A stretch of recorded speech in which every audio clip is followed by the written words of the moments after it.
how to fix can't export error on CapCut. Hello everybody, welcome back to my channel How to Apps.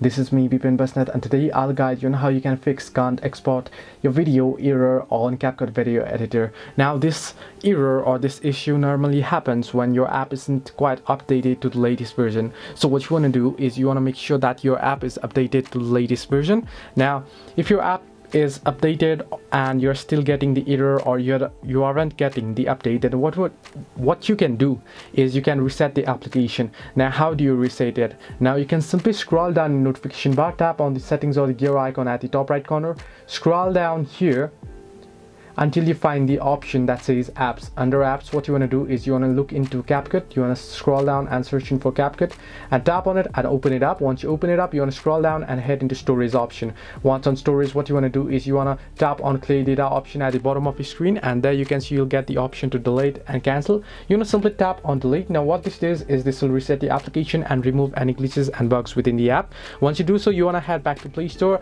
and make sure your app is updated, and once you update it, you'll be able to open up the CapCut and you can download your CapCut video. I hope this helped you. Do like and subscribe, and not forget to leave a comment down below if you have any further issues.